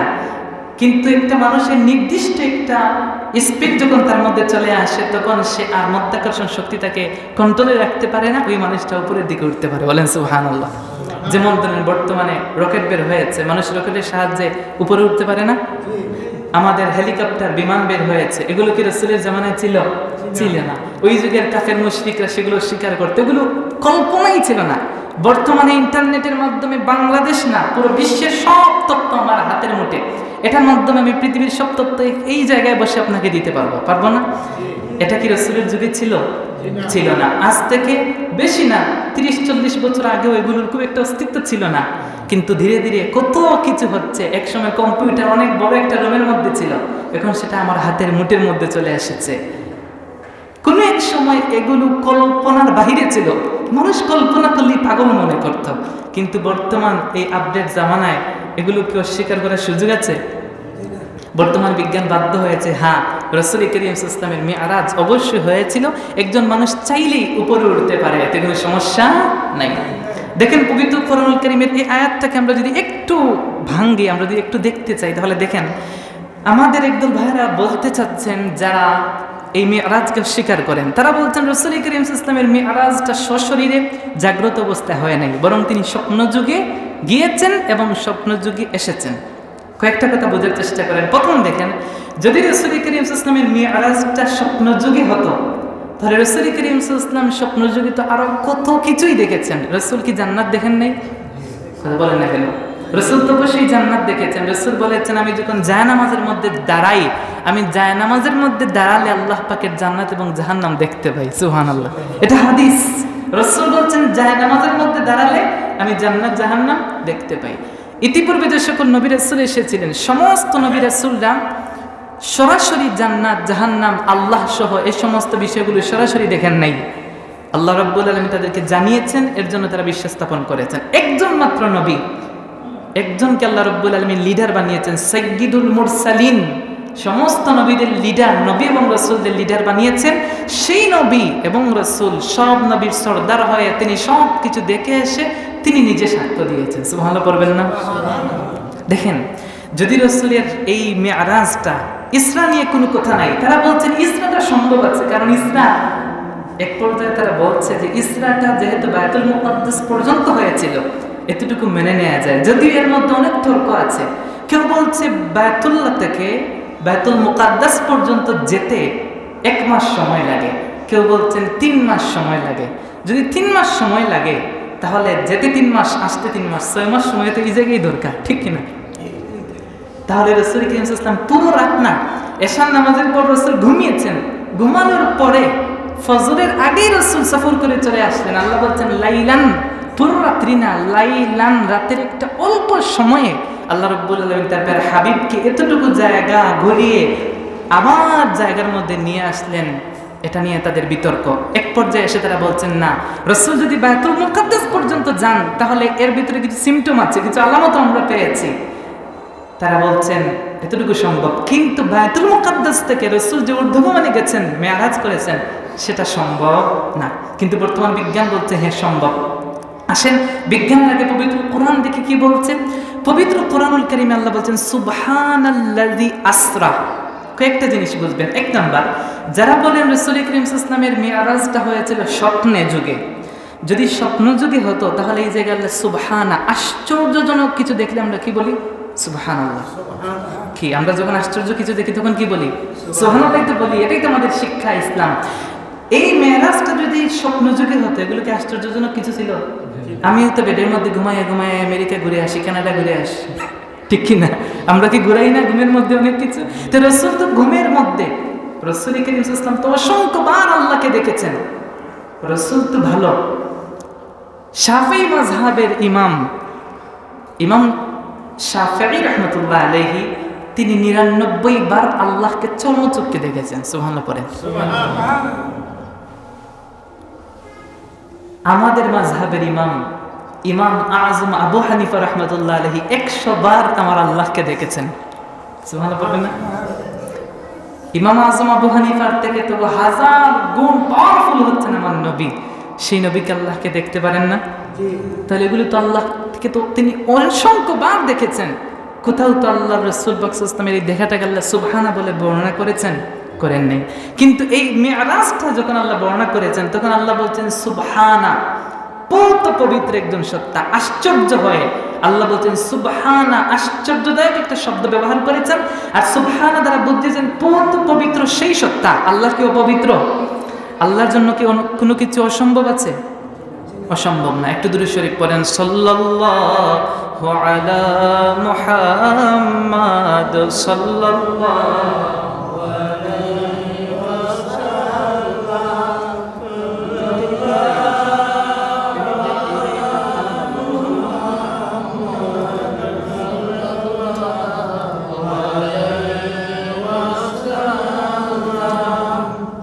তাহলে বলছিলাম কি যে রাসূল করিম সাল্লাল্লাহু আলাইহি ওয়াসাল্লামের মিরাজটা আল্লাহ বর্ণনা করতেন সুবহানা দিয়ে, পূর্ত পবিত্র সেই সত্তা। প্রথম কথা হলো রাসূল করিম সাল্লাল্লাহু আলাইহি ওয়াসাল্লামের যে মিরাজটা স্বপ্নযুগে হয় না, এই জাগ্রত অবস্থায় সশরীরে স্বজ্ঞানে হয়েছিল, তার একটা প্রমাণ হচ্ছে এই সুবহানা শব্দটা। এটা আমার ব্যাখ্যা না, তাফসীরকারক ব্যাখ্যা করেছেন। ২ নম্বর কথা, এই জায়গায় আল্লাহ বলছেন আল্লাযী আসরা, যিনি করিয়েছেন ইসরা। কি বুঝলেন? মেরাজ কি আল্লাহ রাসূল করেছেন, না মেরাজটা আল্লাহ করিয়েছেন? আমার সাথে কথা বলবেন না আপনারা, আমার কথা কি বুঝেন না? আল্লাহ বলছেন আল্লাযী আসরা, যিনি করিয়েছেন ইসরা। তার মানে আল্লাহ ইসরা করিয়েছেন না রাসূল ইসরা করেছেন? আল্লাহ করিয়েছেন। আবার বলি, আপনারা বুঝেন কিনা দেখেন। আল্লাহ বলছেন আল্লাযী আসরা, যিনি করিয়েছেন কি? ইসরা। তার মানে মেরাজটা করিয়েছেন কে? আল্লাহ করিয়েছেন। রাসূল নিজ থেকে যান নাই। রাসূল নিজ থেকে যাবেন? রাসূল তো জানেনই না। রাসূল বলছেন আমাকে কোথায় নিয়ে যাওয়া হচ্ছে? জিবরিলকে জিজ্ঞেস করেছেন, তিনি বলছেন আপনি রফিকে আল্লাহর সাথে সাক্ষাৎ করতে যাবেন। আল্লাহ আপনাকে একজন মেহমান হিসেবে দাওয়াত করেছেন, আপনি যাবেন। রাসূল তো জানতেন না কোথায় যাবেন। এর জন্য আল্লাহ বলছেন আল্লাযী আসরা। এখন যদি আপনি প্রশ্ন তোলেন রাসূলের মেরাজ কেমনে সম্ভব, তাহলে আপনার ঈমান নিয়ে আমি প্রশ্ন তুলতে বাধ্য হব যে আল্লাহ যেই জায়গায় বলছেন আমি ইসরা করিয়েছি, আল্লাযী আসরা, যিনি ইসরা করিয়েছেন বিআবদিহি, তার বান্দাকে, যিনি তার বান্দাকে ইসরা করিয়েছেন, এই জায়গায় কে ইসরা করিয়েছেন? আল্লাহ ইসরা করিয়েছেন। এখন যদি আপনি বলেন এটা কেমনে সম্ভব, তাহলে মনে হলো আল্লাহর পক্ষে সম্ভব না। এর জন্যই তো আপনি প্রশ্ন তুলেছেন, ঠিক না? যদি এটা আপনি প্রশ্ন তুলেন, আপনার ঈমান থাকবে? আল্লাহর জন্য কি কোনো কিছু অসম্ভব? কথা বুঝেন না? তাহলে যদি কেউ এই জায়গায় প্রশ্ন তুলে, এটা কি যুক্তিক হবে বলেন? কোনো শক্তি সম্পন্ন ইন্টেলেকচুয়াল মানুষ কখনো বলতে পারে না যে কেমনে সম্ভব। কারণ এই জায়গায় ইসরা তো আল্লাহ রাসূল করেন নাই, ইসরা তো আল্লাহ করিয়েছেন। আল্লাহ বলছেন আল্লাযী আসরা, যিনি করিয়েছেন কি? ইসরা। বলেন না কি করিয়েছেন? প্রথম প্রমাণ পেয়েছি আমরা, আল্লাহ বলছেন সুবহানা, আশ্চর্যজনক শব্দ দিয়ে আল্লাহ বুঝিয়েছেন এটা স্বপ্ন যুগে নয়, এটা সশরীরে হয়েছিল। দ্বিতীয়ত আল্লাহ বলছেন আল্লাযী আসরা বিআবদিহি, আল্লাযী আসরা, যিনি করিয়েছেন ইসরা। তার মানে ইসরাটা করিয়েছেন কে? আল্লাহ। আল্লাহর রাসূল ইসরা করেন নাই নিজ তাকে, আল্লাহ তাকে দাওয়াত দিয়ে নিয়েছেন। আল্লাহ যদি নেন তাহলে আল্লাহর পক্ষে সেটা অসম্ভব? আসেন সূরাতুল কাহফের মধ্যে আল্লাহ রাব্বুল আলামিন একটা ঘটনা পবিত্র কোরআন কারীমের মধ্যে কোট করেছেন, এটা আপনারা সবাই জানেন। আসহাবে কাহফ নামে 7 জন যুবক একটা গর্তের মধ্যে তারা ছিল। তারা গর্তের মধ্যে কতদিন ছিল? তাদেরকে জিজ্ঞেস করা হয়েছিল তোমরা কতদিন ঘুমিয়েছো? তারা বলছে 1 রাত্রি। বা অল্প একটু সময়, আল্লাহ বলছেন না, তোমরা এক রাত্রি বা অল্প সময় ঘুমাও নাই, আমি যুগের পর যুগ কাটিয়ে দিয়েছি, তোমরা টেরও পাই নাই। সুবহানাল্লাহ পড়বেন না? যে আল্লাহ রাব্বুল আলামিন তাদেরকে ঘুম পাড়িয়ে রেখেছিলেন, যুগের পর যুগ চলে গিয়েছিল, তারা ঘুমিয়েছে, তাদের যেই অবস্থায় ঘুমিয়েছিল দাড়িটাও পাকে নাই, বৃদ্ধ হয় নাই, যেই বয়সে যেইভাবে ঘুমিয়েছিল ওইভাবে আল্লাহ উত্তোলন করেছেন। যে আল্লাহ, এটা আমি আনছি না, এই আয়াতের তাফসীরে আল্লামা ফখরুদ্দিন রাজি রাহমাতুল্লাহ আলাইহি এটা এনেছেন, যে আল্লাহ আসহাবে কাহাফকে এইভাবে অক্ষতভাবে রাখতে পেরেছেন, সেই আল্লাহ মুহাম্মদ সাল্লাল্লাহু আলাইহি ওয়াসাল্লামকেও ইসরা করাতে পারেন অল্প রাত্রের অংশের মধ্যে, এতে কোনো সন্দেহ নাই। 3 নম্বর আসেন, আল্লাহ বলছেন ইসরা করিয়েছি কাকে? আল্লাহ বলছেন বিআবদিহি, আমার বান্দাকে। আল্লাহ বলেন না আমি রাসূল মুহাম্মদ সাল্লাল্লাহু আলাইহি ওয়াসাল্লামকে ইসরা করিয়েছি, বলেছেন? আমি আবার বলছি সুবহানাল্লাযী আসরা বিআবদিহি, আল্লাহ বলছেন ইসরা করিয়েছি আমার বান্দাকে। কাকে করিয়েছি? বান্দা বলতে এই জায়গা কে? মুহাম্মদ সাল্লাল্লাহু আলাইহি ওয়াসাল্লাম। তাহলে আল্লাহকে এই জায়গায় বলতে পারতেন না যে আল্লাযী আসরা বিমুহাম্মাদিন নবিয়্যি, এরকম বলতে পারতেন না? কিন্তু আল্লাহ তো এই জায়গায় মুহাম্মদও বলেন নাই, রাসূলও বলেন নাই, বলেছেন কি? আবদ, বান্দা বলেছেন। কি বলেছেন? বান্দা। বান্দা হতে গেলে শুধু রূহ দিয়ে বান্দা হয় না, জিসিম লাগে, শরীর লাগে। বান্দা হওয়ার জন্য 2টা শর্ত, একটা হচ্ছে শরীরে লাগবে, প্রাণও লাগবে, নফসও লাগবে। এই যে আমার শরীরে রূহ আছে, আমি জাগ্রত অবস্থায় আছি, সশরীরে আছি, এই 2টা জিনিস আমার মধ্যে থাকার কারণে আমি কি হতে পেরেছি? বান্দা হতে পেরেছি। একটু কথা বলেন, কি হতে পেরেছি? বান্দা। যদি এটা স্বপ্নযুগেই হতো তাহলে তো আল্লাহ রাব্বুল আলামিন বিআবদিহি বলতেন না, তার বান্দাকে বলতেন না। আল্লাহ পাক মুহাম্মদ সাল্লাল্লাহু আলাইহি ওয়াসাল্লামকে বান্দা বলেছেন, অবশ্যই আল্লাহ রাব্বুল আলামিনের বান্দা মুহাম্মদ সাল্লাল্লাহু আলাইহি ওয়াসাল্লাম, এতে কোনো সন্দেহ আছে? তিনি অবশ্যই নবী, তবে নবী পরে, আগে তিনি কি? বান্দা। আমার সাথে কথা বলে, মুহাম্মদ সাল্লাল্লাহু আলাইহি ওয়াসাল্লাম নবী হচ্ছেন পরে, আগে তার পরিচয় তিনি হচ্ছেন আল্লাহর একজন। আপনি যখন মুসলমান হয়েছেন বা আমরা যখন কালিমা পড়েছি, আমরা বলেছি আশহাদু আল্লা ইলাহা ইল্লাল্লাহু ওয়া আশহাদু আন্না মুহাম্মাদান আবদুহু ওয়া রাসূলুহু। আগে বলেছি আবদুহু, তিনি আল্লাহর আগে আবদ, আগে আল্লাহর বান্দা, তারপর রাসূলুহু, তারপর রাসূল। এই জায়গায় আল্লাহ বলছেন আমি ইসরা করিয়েছি আমার বান্দাকে। তাহলে 3 নম্বর কথা হলো, বান্দা হতে গেলে সশরীর লাগতে হবে, শরীরও রাখতে হবে, শরীরের রূহটাও থাকতে। তাহলে বোঝা গেল রাসূল করিম সাল্লাল্লাহু আলাইহি ওয়াসাল্লামের মিরাজটা হয়েছিল সশরীরে, জাগ্রত অবস্থায়। মুহাম্মদ সাল্লাল্লাহু আলাইহি ওয়াসাল্লাম ঘুমন্ত অবস্থায় কি বলে স্বপ্নের মাধ্যমে ইসরা করেন নেই। এরপর আসেন আল্লাহ বলছেন লাইলান, রাত্রির পুরোটা জুড়ে আমি তাকে ইসরা করাই নাই। লাইলান, রাত্রির অতি একটা অল্প সময়ে, তানবীরে তানকির ব্যবহার করেছেন আল্লাহ, যে রাতের অতি অল্প সময়ে আমার হাবিব মুহাম্মদ সাল্লাল্লাহু আলাইহি ওয়াসাল্লামকে আমি সফর করিয়েছি। বলেন সুবহানাল্লাহ। মিনাল মসজিদিল হারাম ইলাল মসজিদিল আকসা, মসজিদ হারাম থেকে মসজিদ আকসা পর্যন্ত। সময় শেষ, আমরা অতি সংক্ষেপে জানার চেষ্টা করব মিরাজের কিছু ঘটনা। দেখেন রাসূল করিম সাল্লাল্লাহু আলাইহি ওয়াসাল্লামের মিরাজটা কেন হয়েছিল? রাসূল করিম সাল্লাল্লাহু আলাইহি ওয়াসাল্লামের মিরাজের অনেকগুলো কারণ ওলামায়ে কেরাম বর্ণনা করেছেন। সংক্ষেপে বলি, দেখেন ইসলামটা রাসূল করিম সাল্লাল্লাহু আলাইহি ওয়াসাল্লাম গোটা পৃথিবীর মানুষের কাছে পৌঁছে দিতে গিয়ে অনেক কষ্টের শিকার হয়েছিলেন। রাসূল করিম সাল্লাল্লাহু আলাইহি ওয়াসাল্লাম অত্যন্ত জুলুমের শিকার হয়েছিলেন। এমন কোনো জুলুম ছিল না যেটা রাসূলের উপরে করা হয়। আমাদের যে ঈমান, রাসূলের উপর যে জুলুম নির্যাতন চালানো হয়েছে তার কিঞ্চিত যদি আমাদের উপর চালানো হইতো, ইসলাম দিন ইসলাম কোন দিকে যাইতো? ঠিক না? আমাদের ঈমান যেই পরিমাণ ঈমান আমাদের কোন দিকে যাইতো আমরা কিন্তু বুঝতেই পারতাম না। কিন্তু রাসূল করিম সাল্লাল্লাহু আলাইহি ওয়াসাল্লামের উপর, সাহাবায়ে কেরামদের উপর এমন কোনো নির্যাতন ছিল না যেটা কাফের মুশরিকরা চালায় নাই। এটা ছিল আল্লাহর পরীক্ষা। সেই রাসূল করিম সাল্লাল্লাহু আলাইহি ওয়াসাল্লাম দিন কায়েম করতে গিয়ে সবচেয়ে বেশি যার কাছে সান্ত্বনা পেতেন, পবিত্র কোরআন আল্লাহ রাব্বুল আলামিন বলছেন ওমিন আয়াতিহি আন খালাকা লাকুম মিন আনফুসিকুম আজওয়াজাল লিতাসকুনু ইলাইহা। আল্লাহ বলছেন আমার অসংখ্য নিদর্শনের মধ্যে অন্যতম একটা নিদর্শন হচ্ছে আমি তোমাদের মধ্য থেকে তোমাদের জন্য তোমাদের সঙ্গিনী, তোমাদের সহধর্মিনী, তোমাদের অর্ধাঙ্গিনী আমি আল্লাহ সৃষ্টি করেছি, তোমাদের স্ত্রীকে আমি বানিয়েছি। কেন? কারণ লিতাসকুনু ইলাইহা, যেন একটা যুবক বা একটা স্বামী যেন স্ত্রীর কাছে গেলে তৃপ্তি পায়, আনন্দ পায়।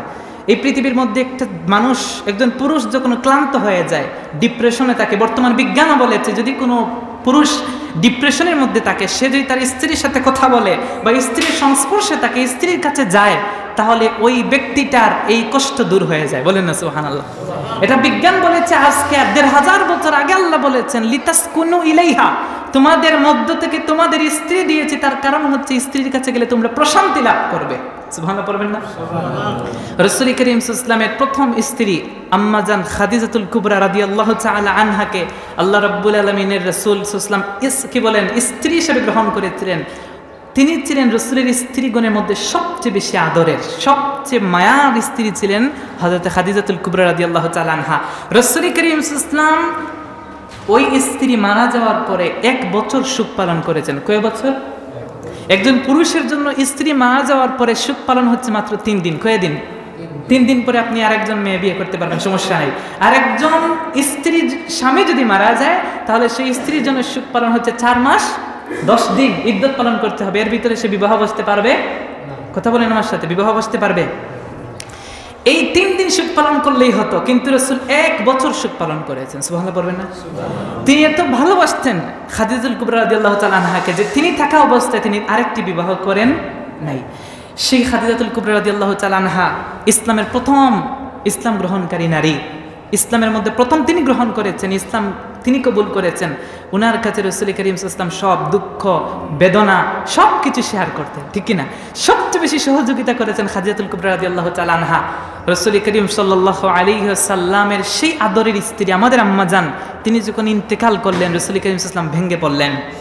রাসূল করিম সাল্লাল্লাহু আলাইহি ওয়াসাল্লামের আপনারা সেই ইতিহাস জানেন, আমি সংক্ষেপে বলি। রাসূল করিম সাল্লাল্লাহু আলাইহি ওয়াসাল্লাম যখন জমিনে আসেন নাই, মায়ের গর্ভে ছিলেন, তখন ওনার বাবা ইন্তেকাল করেছেন। বাবা না থাকা কত কষ্টের সেটা সেই সন্তান জানে যে সন্তানের বাবা নাই। মা যত টাকাওয়ালা হন, মা যতই সম্মানিত আর যতই শক্ত হন, বাবা যদি না থাকে, একটা সন্তানের বাবা যদি মূর্খ হয়, আতুল্লুলা ল্যাংড়া হয়, অন্ধ হয়, বাবার যে কি মূল্য যার বাবা নেই সে বুঝে, ঠিক কিনা বলেন? রাসূল করিম সাল্লাল্লাহু আলাইহি ওয়াসাল্লামের বাবা ইন্তেকাল করার কারণে রাসূল করিম সাল্লাল্লাহু আলাইহি ওয়াসাল্লামের লালন পালনের দায়িত্ব বহন করেন আব্দুল মুত্তালিব, রাসূল করিম সাল্লাল্লাহু আলাইহি ওয়াসাল্লামের দাদা। দাদা যখন ইন্তেকাল করলেন তখন রাসূল করিম সাল্লাল্লাহু আলাইহি ওয়াসাল্লামের ভরণ পোষণ লালন পালনের দায়িত্ব নিয়েছেন আবু তালেব। ইসলাম গ্রহণ করেন নাই, কিন্তু আবু তালেব এমন একজন ব্যক্তি ছিলেন, তিনি রাসূল করিম সাল্লাল্লাহু আলাইহি ওয়াসাল্লামকে এত বেশি ভালোবাসতেন, এত বেশি সম্মান করতেন যে আরবের মধ্যে হযরত আবু তালেব তরবারি উঁচু করে বলেছিলেন, এই দুনিয়ার মানুষ শুনো, আমার ভাতিজা যে ইসলামের দাওয়াত দেয় অবশ্যই সেটা হক, অবশ্যই সেটা সত্য। সেই যেই কোরআন নিয়ে এসেছে এটাও সত্য, কিন্তু আমি তার ইসলাম কবুল করি নাই বিভিন্ন কারণে, কিন্তু তার ধর্ম মিথ্যা না। সে যে দাওয়াত দেয় সেই দাওয়াত সত্য। যদি আমার ভাতিজার বিরুদ্ধে কেউ চক্ষু তুলে তাকায়, এই আরবের মধ্যে আমি আবু তালেব সেই ব্যক্তির চক্ষু তুলে ফেলবো। আল্লাহু আকবার বলেন। সেই কলিজার টুকরা চাচা আবু তালেবের ইন্তেকাল হয়ে গেল। রাসূল করিম সাল্লাল্লাহু আলাইহি ওয়াসাল্লাম যার কাছে নিরাপদে থাকতে পারতেন, যিনি আলিঙ্গন করে বুকে নিয়েছিলেন, 1 নম্বরে ইন্তেকাল করেছেন কে? খাদিজাতুল কুবরা রাদিয়াল্লাহু তাআলা আনহা। তারপরে ইন্তেকাল করলেন রাসূলের চাচা আবু তালেব। এই দুজনের ইন্তেকালে রাসূল একদম ভেঙে পড়লেন। এই দুইজনের কাছেই রাসূল সবচেয়ে বেশি নিরাপদ ছিলেন। রাসূল কষ্ট পেলে তাদের কাছেই যেতেন। রাসূল করিম সাল্লাল্লাহু আলাইহি ওয়াসাল্লামের মন ক্ষুণ্ণ হয়ে গেল। এই বছরই আমুল হুজুন হয়েছিল। আমুল হুজুন হচ্ছে কষ্টের বছর। রাসূল করিম সাল্লাল্লাহু আলাইহি ওয়াসাল্লামকে 3 বছর শিয়াবে আবি তালিবের মধ্যে বন্দী করে রাখা হয়েছিল। সেই ইতিহাস আমি যাচ্ছি না। এই 3টি ঘটনা যখন একত্রিত হয়ে গেল, রাসূল একদম ভেঙে পড়লেন। কিছুদিনের মধ্যে এতগুলো ঘটনা ঘটে গেল, রাসূল কি করবেন? আল্লাহ রাব্বুল আলামিন আদেশ দিলেন আপনি তায়েফের মধ্যে হিজরত করেন। রাসূল করিম সাল্লাল্লাহু আলাইহি ওয়াসাল্লাম তায়েফে হিজরতের জন্য গেলেন। তায়েফবাসী ওই সময়কার তুলনায় তায়েফটা ছিল আরব থেকে একটু ঠান্ডা প্রকৃতির এলাকা। আরব যেহেতু উত্তপ্ত, রাসূল করিম সাল্লাল্লাহু আলাইহি ওয়াসাল্লামকে আল্লাহ পাঠিয়েছিলেন তায়েফে, যাতে সেই জায়গায় গেলে একটু সান্ত্বনা পান, একটু তিনি নিজেকে একটু নিরাপদে রাখতে পারেন, মনের মধ্যে একটু সান্ত্বনা পান। কিন্তু তায়েফবাসী রাসূলকে অ্যাকসেপ্ট করে নাই। দেখেন রাসূল করিম সাল্লাল্লাহু আলাইহি ওয়াসাল্লাম যখন তায়েফে গিয়েছিলেন, তায়েফ থেকে যখন রাসূল ফিরে আসবেন, এটা সহিহুল বুখারীর 32-31 নম্বর হাদিস। আয়েশা সিদ্দিকা রাদিয়াল্লাহু তাআলা আনহা জিজ্ঞেস করেছিলেন যে ইয়া রাসূলুল্লাহ হাল আতা আলাইকা ইয়াউমুন কানা শাদ্দা মিন ইয়াউমি উহুদ? উহুদ যুদ্ধের পরে আপনি কি কঠিন কোনো সম্মুখীন হয়েছিলেন কোনো ঘটনার, কোনো ব্যক্তির, কোনো কাহিনীর? রাসূল করিম সাল্লাল্লাহু আলাইহি ওয়াসাল্লাম বলছেন লাকাদ লাকিতু মিন কওমিকি মা লাকিতু আয়েশা, আমি তোমার কওম থেকে যে নির্যাতনের শিকার হয়েছি, কষ্টের শিকার হয়েছি তা তো হয়েছি। ওয়া কানা আশাদ্দু মা লাকিতু মিনহুম ইয়াউমাল আকাবাহ, তার থেকেও বড় যে কষ্টের শিকার হয়েছে সেটা হলো আকাবার সময়। ইয আরাদতু নাফসি আলা ইবনে আবদি লা ইয়ালিল ইবনে আবদিল কুলাল, যখন আমি ইবনে আবদে ইয়ালিল ইবনে আবদে কুলালের নিকট নিজেকে উপস্থাপন করেছিলাম, ফালাম ইউজিবনি ইলা মা আরাদতু, আমি যা কামনা করেছিলাম সেটা আমাকে দেয় নাই, আমার কামনা পূর্ণ করে নাই। রাসূল করিম সাল্লাল্লাহু আলাইহি ওয়াসাল্লাম বলছেন, ফানতালাকতু ওয়া আনা মাহমুমুন আলা ওয়াজহি, আমি তখন ফিরে আসলাম। তায়েফ থেকে যখন আমি ফিরে আসি, আমার চেহারা বিষণ্ণ চেহারা নিয়ে আমি ফিরে আসলাম, অত্যন্ত বিষণ্ণ মন নিয়ে আমি রাসূল হাঁটতে হাঁটতে আসলাম। ফালাম আস্তাফিক ইল্লা ওয়া আনা বিকারনি সাআলিব, কারণে সাআলিব পর্যন্ত আমি আসা পর্যন্ত আমার মন ভালো হয় নাই, আমি বিষণ্ণ চেহারা নিয়েছিলাম। সেই জায়গায় আসার পর আমি দেখলাম ফারাফাতু রাসি, আমি মাথা উত্তোলন করলাম। ফাইদা আনা বিসাহাবাতিন, আমি সেই জায়গায় এসে মাথা উত্তোলন করে দেখলাম যে একটা মেঘমালা আমাকে ছায়া দিচ্ছে। বলেন না সুবহানাল্লাহ। তিনি বলছেন কাদ আযাল্লাতনি, আমি তাকিয়ে দেখলাম সেই জায়গায় মেঘমালা যখন আমাকে ছায়া দিচ্ছিল, মাথা উত্তোলন করে দেখলাম সেই মেঘমালার পাশে হযরত জিবরিল আলাইহিস সালাম হাজির হয়ে আছেন। সুবহানাল্লাহ পড়েন। তিনি বলেন ফানাযারতু ফাইদা ফিহা জিবরিল ফানাদানি, তিনি আমাকে ডাকছেন। ফাকালা, বলছেন ইন্নাল্লাহা কাদ সামিআ কাওলা কওমিকা লাকা ওয়া মা রাদ্দু আলাইক, আপনি তায়েফে গিয়েছিলেন, তায়েফবাসী আপনার উপর নির্যাতন করেছে, এটা আল্লাহ দেখেছেন। এমনকি ওয়াকাদ বাআসা ইলাইকা মালাকাল জিবাল লিতা'মুরাহু বিমা শি'তা ফীহিম, আল্লাহ রাব্বুল আলামিন পাহাড়ের রক্ষী যে সমস্ত ফেরেশতা আছে তাদেরকে পাঠিয়েছেন এজন্যে যে আপনি তাদেরকে আদেশ দিবেন, তারা আপনার আদেশে, যদি আপনি আদেশ দেন, এই পাহাড়গুলো গোটা তায়েফবাসীকে ধ্বংস করে দিবে, আপনার এই শাস্তি স্বরূপ। রাসূল করিম সাল্লাল্লাহু আলাইহি সাল্লাম বললেন, না, এমনটা না, বরং বাল আরজু আন ইখরিজাল্লাহু মিন আসলাবিহিম মান ইয়াবুদুল্লাহা ওয়াহদাহু লা ইউশরিকু বিহি শাইআ, আমি চাই না কি বলে তায়েফবাসীকে আল্লাহ রাব্বুল আলামিন ধ্বংস করে দিক, কারণ আমি আশা রাখি কোনো এক সময় সে তায়েফবাসী আল্লাহ রাব্বুল আলামিনের ইবাদত করবে, তাদের মধ্য থেকে একটি দল বের হবে যেই তায়েফবাসী আল্লাহর ইবাদত করতে গিয়ে আল্লাহর সাথে কাউকে শরীক করবে না। বলেন সুবহানাল্লাহ।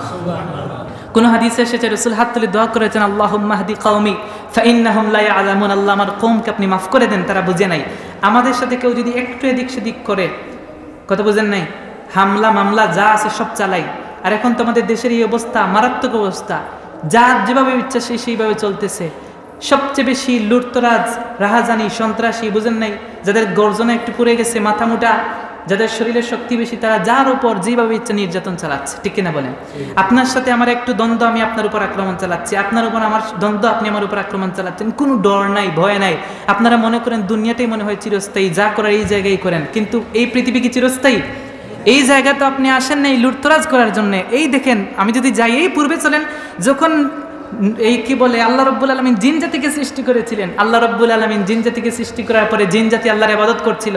এক পর্যায়ে জিন জাতি আল্লাহর নাফরমানিতে লিপ্ত হলো। আল্লাহ বলছেন ওয়াইদ আখাযাল্লাহ, আল্লাহ বলছেন ওয়াইদ ক্বালা, আর আল্লাহ রাব্বুল আলামিন বললেন লিল মালাইকাতি, সমস্ত ফেরেশতাদেরকে, যে ইন্নী জাইলুন ফিল আরদি খলিফা, আমি জমিনের মধ্যে খলিফা সৃষ্টি করব, মানুষ সৃষ্টি করব। আল্লাহ ফেরেশতাদেরকে নিয়ে বৈঠক করলেন, মত বিনিময় সময় করছিলেন। ফেরেশতারা তখন জবাব ছিল আতাজালু ফিহা মান ইউফসিদু ফিহা ওয়া ইয়াসফিকুদ দিমা, আপনি কি জমিনে এমন কোন মানুষ সৃষ্টি করতে যাচ্ছেন, জাতি সৃষ্টি করতে যাচ্ছেন, যারা নিজেদের মধ্যে হাঙ্গামা করবে, মারামারি করবে, রক্তপাত করাবে, এমন মানুষ সৃষ্টি করতে যাচ্ছেন? তারা সেই সময় বলেছিল। আমরা প্রমাণ পাচ্ছি আজকাল মানুষ একজন একজনের উপর হামলা করতে কেউ দ্বিধাবোধ করে? কথা বলে না, তার হাত কাঁপে না তো? এই মিডিয়ার যুগে আমরা সোশ্যাল মিডিয়া দেখতে পাচ্ছি, রাস্তার পাশে আরেকজন একজনকে কুপায়, তার মধ্যে কোনো ভয় কাজ করে না যে আমি তো আমার শক্তির কারণে কুপাচ্ছি, কিন্তু কিয়ামতের ময়দানে ওই ব্যক্তি যখন আমার বিরুদ্ধে দাঁড়াবে, তখন কি আমি আর জবাব দিতে পারবো? মনে রাখবেন, কোনো মানুষকে যদি আপনি হত্যা করেন, মান কাতালা নাফসান বিগাইরি নাফসিন আও ফাসাদিন ফিল আরদ ফাকান্নামা কাতালান নাসা জামিয়া, কোনো কারণ ছাড়া বা সামান্য কারণ নিয়ে যদি আপনি কাউকে খুন করেন, মনে রাখবেন ওই ব্যক্তি শুধু আপনি খুন করেন নাই, আল্লাহ বলছেন প্রত্যেকটা মানুষকে আপনি খুন করেছেন। নাউজুবিল্লাহ। প্রত্যেকটা মানুষ কিয়ামতের ময়দানে আপনার বিরুদ্ধে দাঁড়াবে। এই যেই ব্যক্তিকে আপনি মেরেছেন, তার যে সমস্ত গুনাহ আছে, সমস্ত গুনাহ আপনার গায়ে চলে আসবে। নাউজুবিল্লাহ। সে ব্যক্তি শহীদি মর্যাদা পেয়ে, সে যত বড় লম্পট হোক আর বেয়াদব হোক আর গুনাহগার হোক, সে জান্নাতে যাবে, কিন্তু আপনি তার গুনাহ নিয়ে আপনি জাহান্নামে যাবেন। নাউজুবিল্লাহ। তাহলে এই বিষয়গুলো খেয়াল রাখবেন। রাসূল কত কষ্ট স্বীকার করেছেন। রাসূল বলছেন আমি বদদুয়া করি নাই, আল্লাহ ফেরেশতা পাঠিয়েছেন। ফেরেশতা পাঠানোর উপর ফেরেশতা বলেছেন ইন শি'তা আন উতবিকা আলাইহিমুল আখশাবাইন, আপনি শুধু আদেশ দেন, দুই পাহাড়কে বলবো, পাহাড় গোটা তায়েফকে ধ্বংস করে দিবে। আজকে তায়েফ মানুষকে আজকে আল্লাহর ইবাদত করছে না? দেখেন আল্লাহ রাব্বুল আলামিনের প্যারা হাবিব যখন তায়েফ থেকে আসলেন, আসার পথে একদল জিন রাসূল করিম সাল্লাল্লাহু আলাইহি ওয়াসাল্লামের হাতে হাত রেখে কালিমা পড়ে মুসলমান হয়েছিল। সুবহানাল্লাহ পড়েন। সহিহ বুখারীর 349 নম্বর হাদিসের মধ্যে এসেছে, আনাস রাদিয়াল্লাহু তাআলা আনহু বর্ণনা করছেন যে আল্লাহ রাসূল সাল্লাল্লাহু আলাইহি ওয়াসাল্লাম যখন তায়েফ থেকে ফিরে আসলেন, আল্লাহ রাব্বুল আলামিনের প্যারা হাবিবের মন আরও বিষণ্ণ হয়ে পড়ল। ঠিক সেই সময় আল্লাহ রাব্বুল আলামিন চাইলেন যে এখন তো আমার হাবিবকে একটা পুরস্কার দেওয়া দরকার, ঠিক না? কারণ মানুষ যখন বিষণ্ণ মনে, টেনশনে থাকে, ডিপ্রেশনে থাকে, তখন মানুষ বলে যাও একটু বাইরে ঘুরে ফিরে আসো, মন ভালো হবে, বলে কি না? আল্লাহ রাব্বুল আলামিন তার প্যারা হাবিবকে একটু সফর করাবেন। এটা সহিহুল বুখারীতে এসেছে, আনাস ইবনে মালিক قال كان أبو ذر يحدث أن رسول الله صلى الله عليه وسلم قال فرج عن سقف بيتي وأنا بمكة। আনাস রাদিয়াল্লাহু তাআলা আনহু বলেন, আমি আবু যর গিফারি থেকে হাদিস বর্ণনা করেছি, আল্লাহর রাসূল নিজে বলেছেন যে আল্লাহ রাব্বুল আলামিনের প্যারা হাবিব বলেছেন ফুরিজা আন সাকফি বাইতি ওয়া আনা বিমাক্কাতা, আমি মক্কাতুল মুকাররমার মধ্যে ছিলাম। কেউ বলছেন আমি উম্মে হানির ঘরের মধ্যে ছিলাম। কোন বর্ণনার মধ্যে এসেছে রাসূল করিম সাল্লাল্লাহু আলাইহি ওয়াসাল্লাম হাতিমে কাবার মধ্যে শুয়েছিলেন, ঘুমের মধ্যে ছিলেন। রাসূল বলেন ফুরিজা, আমি দেখলাম সাকফি বাইতি, আমার ঘরের ছাদ উন্মুক্ত হয়ে গেল, আমার ঘরের ছাদটা খুলে দেওয়া হলো।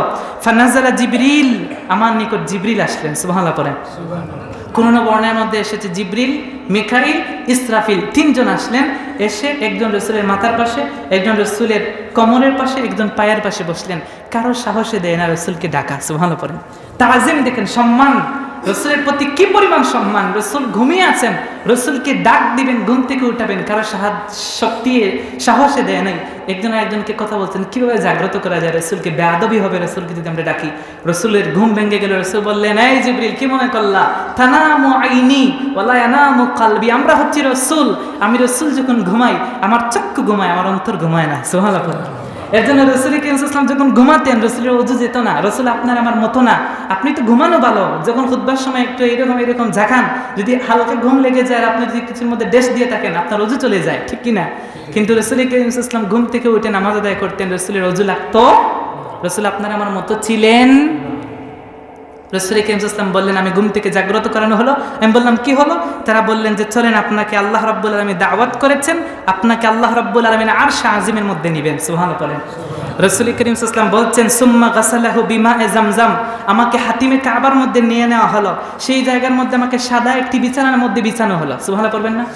রাসূল বলেন আমাকে শুইয়ে দেওয়া হলো, শোয়ানোর পরে আমার উপর সাদা একটা চাদর বিছানো হলো। সুবহানাল্লাহ পড়েন। আমি দেখলাম দুইজন ডক্টর আসছেন সবুজ কাপড় পরিহিত। আমি দেখলাম তারা আসছেন, তারা নিয়ে আসছেন, আসার পরে সুম্মা গাসালা বিমায়ে জামজাম, জমজমের পানি দ্বারা আমাকে গোসল করালেন। সুবহানাল্লাহ বলেন।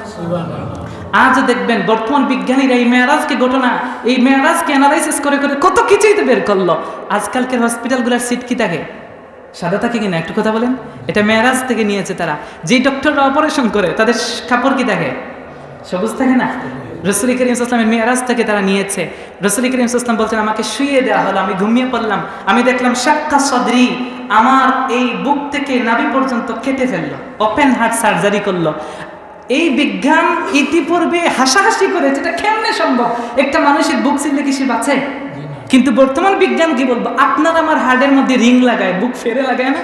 মানুষের ওপেন হার্ট সার্জারি করে কিনা? বর্তমান যুগে সেটা সম্ভব হয়ে গেছে। রাসূলের যুগে মানুষ এটা কল্পনা করতে পারতো না, বর্তমান বিজ্ঞান বলছে অবশ্যই এটা সম্ভব। আজকালকার মানুষ ওপেন হার্ট সার্জারি করে না, যাদের হার্ট অ্যাটাক হয় বা হার্টে রিং লাগায় তাদের কিন্তু ওপেন হার্ট সার্জারি করে। যদি এখন আরও উন্নত হয়েছে, ওপেন হার্ট সার্জারি করতে গিয়ে মেশিন ব্যবহার করে, রিং লাগাইতে গেলে এখন মেশিনের মাধ্যমে, কম্পিউটারের মাধ্যমে রিং লাগাই দেয়, ঠিক কিনা বলেন? রাসূল বলছেন আমাকে ঘুমিয়ে দেওয়া হলো, আমি ঘুমাইলাম। আমি দেখলাম শাক্কা সদরি, পবিত্র কোরআন বলছে আলাম নাশরাহ লাকা সদরাক, রাসূল আমি কি আপনার বক্ষ বিদীর্ণ করি নাই?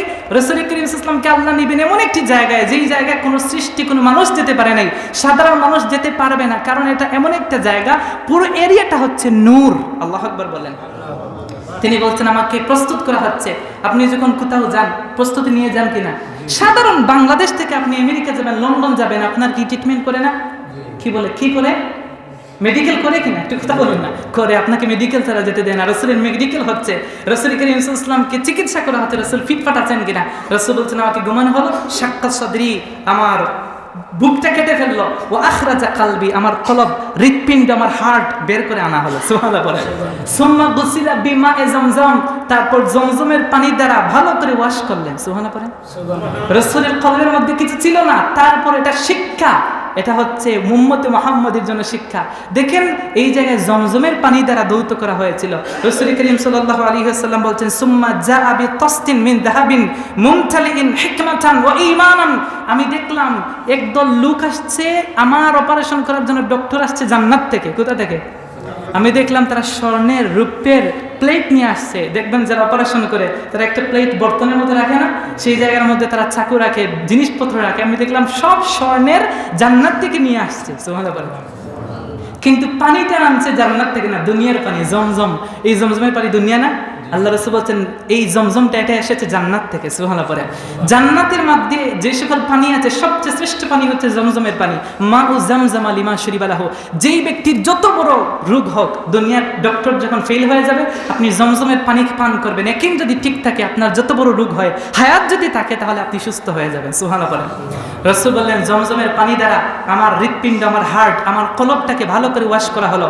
সুম্মা হুশিয়া, আমি দেখলাম সুম্মা মুমতুলিয়া বিন নূরি ওয়াল হিকমা। আমার অন্তরের মধ্যে, এই হৃৎপিণ্ডের মধ্যে নূর, হিকমত, জ্ঞান যা কিছু লাগে সব দিয়ে ভরপুর করে দেওয়া হলো। সুবহানাল্লাহ। রাসূল বলেন সুম্মা হুশিয়া, তারপর সেটআপ করে দিলেন, সেলাই করে দিলেন। আমি তাকিয়ে দেখি কোনো চিহ্ন নাই, কোনো ব্যথাও নাই। বলেন না সুবহানাল্লাহ। রাসূল করিম সাল্লাল্লাহু আলাইহি ওয়াসাল্লাম বলেন, তারপর জিবরাইল আমার কাছে একটা বুরাক নিয়ে আসলেন। সুম্মা উতিতু বিল বুরাক। বুরাক আনা হলো, ওয়া হুয়া দাব্বাতুন আবিয়াদু তাওয়িলুন ফাওকাল হিমার ওয়া দুনাল বাগলে। এটা গাধার থেকে ছোট, খচ্চরের থেকে বড় একটা প্রাণী আনা হলো, নাম হচ্ছে বুরাক। নাম কি? এই বুরাকের কথা বলে আমরা শেষ করব, পরবর্তী আলোচনা পরবর্তীতে করব। বুরাকুন এটা হচ্ছে বহুবচন। বহুবচন কি? বুরাক। বারকুন হচ্ছে একবচন, বা রা কাফ। বারকুন মানে হচ্ছে বিদ্যুৎ। বারকুন মানে কি? বিদ্যুতের গতি হচ্ছে প্রতি সেকেন্ডে 1,86,000 মাইল। বলেন না, 1,00,000 প্রতি সেকেন্ডে। এটা হচ্ছে বারকুন, বুরাক না। এটা কি? বারকুন। বারকুন মানে বিদ্যুৎ। বিদ্যুতের গতি হচ্ছে প্রতি সেকেন্ডে 1,86,000 মাইল। আর রাসূলের জন্য যেটা এসেছে সেটা বারকুন আসেনি, সেটা এসেছে কি? বুরাক। 4 অক্ষর। কি অক্ষর? কথা বলেন না কেন? কাসরাতুল মাবানি তাদুল্লু আলা কাসরাতুল মাআনি। আরবির মধ্যে একটা হিকমত হচ্ছে, আরবি শব্দমালা যদি বেশি হয় তাহলে অর্থ তার বেশি হয়। সুবহানাল্লাহ। পরে বারকুনের মধ্যে অক্ষর হচ্ছে 3টা। বুরাক অক্ষর হচ্ছে, যেটা এসেছে বুরাক সেটা বারকুন না, সেটা 1,86,000 মাইল না, তার প্রতি সেকেন্ডে কোটি কোটি গুণ গতি সম্পন্ন একটা প্রাণী। বলেন সুবহানাল্লাহ। সেই বুরাক আসলো, সাদা ধবধবে বুরাক। বুরাকের কপালের মধ্যে লিখা লা ইলাহা ইল্লাল্লাহ মুহাম্মাদুর রাসূলুল্লাহ। একদল ভাইরা আজকে কালিমাকে অস্বীকার করছে, অত জান্নাতের সব দেয়ালে দেয়ালে লেখা, বাতিতে লেখা, জান্নাতের প্রত্যেকটা দরওয়াজার মধ্যে লেখা, মদিনাতুল মুনাওয়ারার প্রত্যেকটা বাতিতে লেখা, ফেনে লেখা, রাসূলের রওজায় লেখা, সব জায়গায় লেখা লা ইলাহা ইল্লাল্লাহ মুহাম্মাদুর। যে বুরাক এসেছে সেই বুরাকের কপালের মধ্যে লেখা আছে লা ইলাহা ইল্লাল্লাহ মুহাম্মাদুর রাসূল করিম সাল্লাল্লাহু আলাইহি ওয়াসাল্লাম বলছেন, সেই বুরাক আমার কাছে আসলো, আমি সেই বুরাকের মধ্যে উঠলাম। তারপর আমাকে নিয়ে যাওয়া হলো বায়তুল মুকাদ্দাস। বায়তুল মুকাদ্দাসের মধ্যে সব নবীদেরকে নিয়ে আমি ইমামতি করলাম। সেই জায়গা থেকে এখন আমার মেরাজ হবে। আমি উপরের মধ্যে উঠতে থাকলাম। চন্দ্র, সূর্য, গ্রহ, নক্ষত্র, Neptune, Pluto, milky, nova, supernova, Proxima Centauri, galaxy সব কিছু ক্রস করে আমি চলে গেলাম প্রথম আসমান, দ্বিতীয় আসমান, তৃতীয় আসমান, চতুর্থ, পঞ্চম, ষষ্ঠ, সপ্তম আসমান পাড়ি দিয়ে 70,000 নূরের পর্দা ফাড়ি দিয়ে আমি চলে গেলাম আল্লাহ রাব্বুল আলামিনের আরশের মধ্যে। সুবহানাল্লাহ। এই কথা বলে শেষ করছি, একটু ধৈর্য ধরেন। আমাদের ভাইরা বলছেন রাসূল তো ছিলেন মানুষ। আমিও বলি রাসূল কি ছিলেন? মানুষ। কিন্তু রাসূল আপনার আমার মতো মানুষ ছিলেন? রাসূল অবশ্যই মানুষ। কেউ যদি রাসূল মানুষ না বলে ফেরেশতা বলে তাহলে হবে? জিন বললে হবে? রাসূল মানুষ, তবে আপনার আমার মতো সাধারণ কোনো মানুষ না। রাসূল এক্সট্রা অর্ডিনারি মানুষ। সেই রাসূল ছিলেন মানুষ, কিন্তু কথা হলো রাসূল যেই জায়গায় গিয়েছেন সেটা হচ্ছে নূরের দেশ। কিসের দেশ? আল্লাহ হচ্ছে নূর। আল্লাহ কি? রাসূল আল্লাহকে সচক্ষে দেখেছেন। আমরা এটা আলোচনা করব মেরাজের রাত্রিতে। রাসূল দেখেছেন নূর আল্লাহকে। যেই দেশে গিয়েছেন সেই দেশটাও ছিল নূর। যেই বুরাকে গিয়েছিলেন সেই বুরাকটাও ছিল নূর। যেই ফেরেশতা নিয়ে গিয়েছিলেন সেই ফেরেশতাও ছিলেন কি? নূর। আর রাসূল নিজেই তো নূর। সুবহানাল্লাহ বলেন। এর পূর্বে রাসূলকে সেটআপ করে দেওয়া হয়েছে, প্রস্তুত করা হয়েছিল নূর দিয়া। সে নূরের নবী, নূরের দেশে গিয়েছেন, নূরের গাড়িতে, নূরের ফেরেশতার মাধ্যমে। সেটা কি অসম্ভব? আল্লাহ রাব্বুল আলামিন আমাদেরকে যেন এই মেরাজ এগুলো জানবেন। এগুলো শুনলে কি হয়? ওয়া কুল্লান নাকুসু আলাইক মিন ওয়া কুল্লান নাকুসু আলাইকা। এই বিষয়গুলো যখন আপনি জানবেন, মানুসাব্বিতু মিন ফুআদাক, আপনার অন্তরের মধ্যে যে কলবের মধ্যে তাকওয়া আছে সেটা বৃদ্ধি পাবে। এজন্য এই বিষয়গুলো আমরা যেন জানি। মেরাজকে যদি কেউ, ইসরাকে যদি কেউ অস্বীকার করে, তার ঈমান থাকবে না। আর যদি কেউ মেয়ারাজকে অস্বীকার করে তাহলে সে একজন মিথ্যাবাদী হবে। ঠিক তো বুঝতে পারছেন? আল্লাহ রাব্বুল আলামিন যেন আমাদেরকে মেয়ারাজের ঘটনা বলি শোনার বুঝার তৌফিক দেন, পড়েন আমিন। ইনশাআল্লাহ আমরা মেয়ারাজের রজনীতে আমাদের মসজিদে যদি সংক্ষেপ হয়, সম্ভব হয়, তাহলে আমরা পুরো আলোচনা শুনবো ইনশাআল্লাহ। আল্লাহ রাব্বুল আলামিন আজকের জুমআকে কবুল করুন, পড়েন আমিন।